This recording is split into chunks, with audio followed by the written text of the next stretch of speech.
केली पाहिजे. बिंदूकची संगत चुकली, संगत चुकली, त्याचं आयुष्यही चुकलं.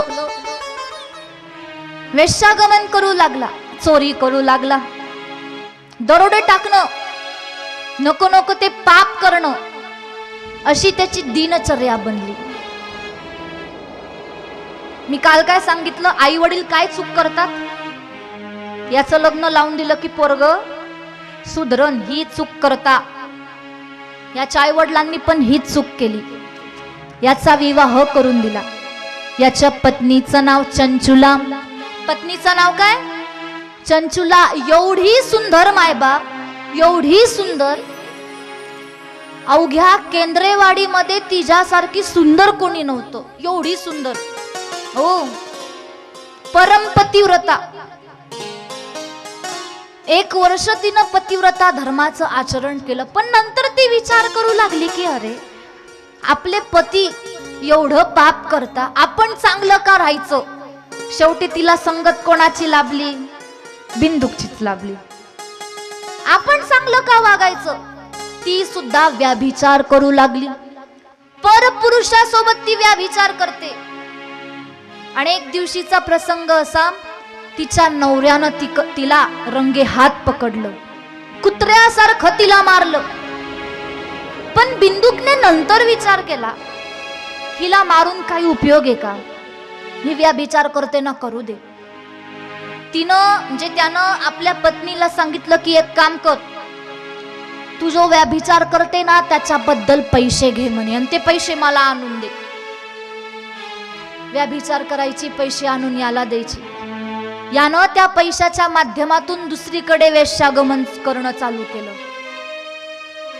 पण शेवटी हिनं तिच्या आयुष्यामध्ये भरपूर चांगले कर्म केले होते.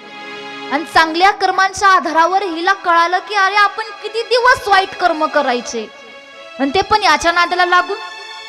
आणि वाईट कर्म करून कोणाचं चांगलं झालं तुम्ही सांगा. झालं कोणाचं चांगलं?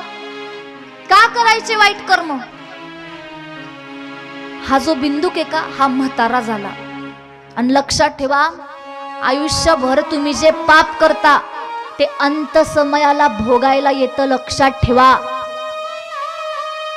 आमचं नाशिकला हॉटेल आहे. त्या हॉटेलवर एक मनुष्य रोज मिसळ पाव वगैरे, वडापाव वगैरे खायला यायचा. एक दिवस माझ्या आजीनं म्हणजे फुकटमध्ये किंवा उधारीवर तो घेऊन जायचा, खायचा बिंदास्त. 2 महिने झाले त्यानं पैशाची परतफेड केली नाही. भरपूर श्रीमंत बरं का तो, इतका श्रीमंत, इतका श्रीमंत की नात खोडा. माझ्या आजीनं एकदा त्याच्याकडे सहज मागितलं की म्हणे, बाबा 2 महिने झाले तू उधारीवर घेऊन जातोय, उधारीवर खातोय, यावेळेस तरी उधार पूर्ण करून टाक, पैसे देऊन टाक. त्याला या गोष्टीचा एवढा राग आला, मायबाप एवढा राग आला, त्यानं पैशांचा बंडल घेतला ना, असा आजीच्या अंगावर फेकला. त्याचं एक कर्म एवढं चुकलं, शेवटी तो उड्डाण पुलाच्या खाली भीक मागत मरला. भीक त्यानं मागितली, अंत समयाला भीक मागत तो मरण पावला. लक्षात ठेवा, तुमच्या आयुष्यामधलं तुमचं एक जरी कर्म चुकलं ना, तुमच्या पूर्ण आयुष्याचा नाश होतो. लक्षात ठेवा.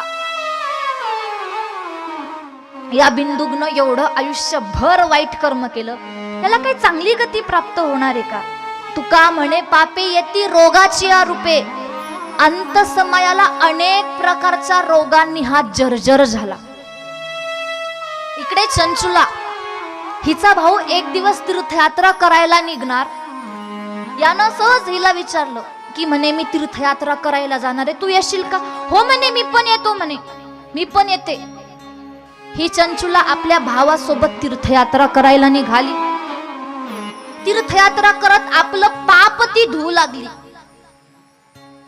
ऐका, इकडं हा बिंदुक मरण पावला.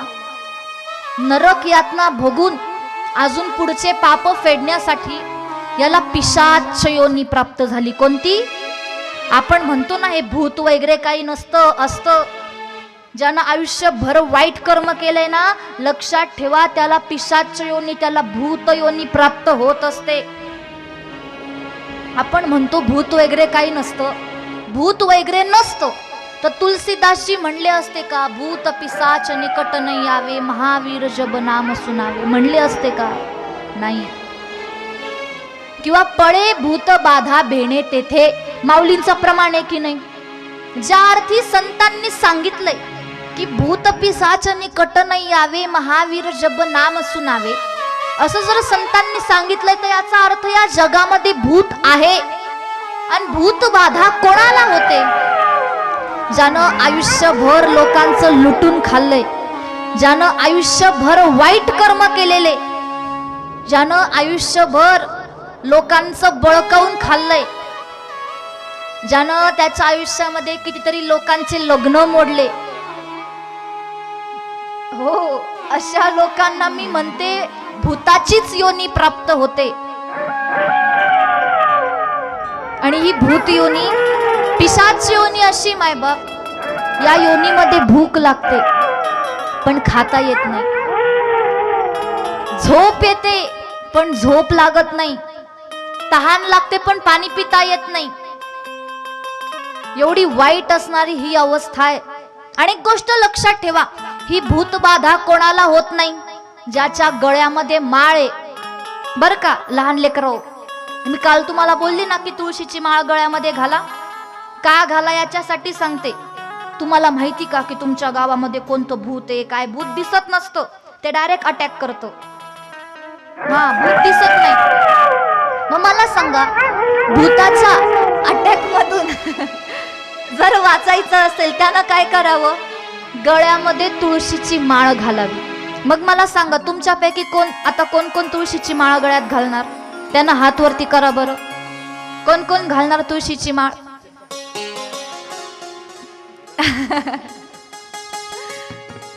तुळशीची माळ गळ्यामध्ये का घातली पाहिजे? त्याच्याने भूतबाधा माणसाला होत नाही. जो रोज हरिपाठ करतो, जो रोज देवाचं नाव घेतो, जो रोज राम राम राम राम जपतो, त्याला भूतबाधा कधीच होत नाही. लक्षात ठेवा. या बिंदूकला मात्र पिशाच योनी प्राप्त झाली. इकडे ही चंचुला तीर्थयात्रा करते ना, तीर्थयात्रा करत करत ही गोकर्ण नामक तीर्थक्षेत्रामध्ये गेली. हे तीर्थक्षेत्र भगवान शंकरांचं क्षेत्र आहे. तीर्थामध्ये तिनं स्नान केलं आणि एका भगवान शंकराच्या मंदिरामध्ये शिवकथा चालू आहे. ती त्या कथेमध्ये जाऊन बसली. कथा सांगणारे एक पंडितजी महाराज होते. ते त्या कथेमध्ये सांगत होते. म्हणे, जी स्त्री जिचं लग्न झालंय आणि लग्न होऊनही जी परपुरुषासोबत व्याभिचार करते, तिला नरकामध्ये तप्त झालेल्या लोखंडाच्या पुरुषासोबत तिला आलिंगन द्यावं लागतं. हे ऐकल्यावर ती घाबरली. ती म्हणाली, मी तर किती वेळेस एवढं वाईट कर्म केलं, माझी काय अवस्था होईल? तिला टेन्शन आलं. ती त्या महात्म्यांना शरण गेली. म्हणू लागली, महाराज, असं पाप तर मी माझ्या आयुष्यामध्ये किती वेळेस केलं, पण ही भगवान शंकरांची कृपा म्हणावी की काय, माझ्या मनामध्ये वैराग्य निर्माण झालंय. म्हणे, या संसारातून तरुण जायची इच्छा माझ्या मनामध्ये निर्माण झालीये. प्रभू, माझा उद्धार करा.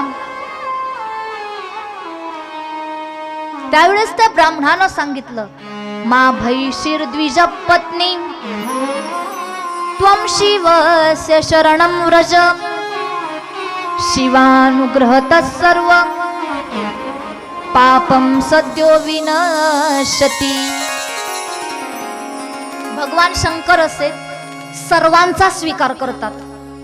भगवान शंकर सर्वांचा स्वीकार करतात. पापी असू द्या, पापी नाही महापापी असू द्या, कोण महापापी, सर्वांचा स्वीकार भगवान शंकर करतात.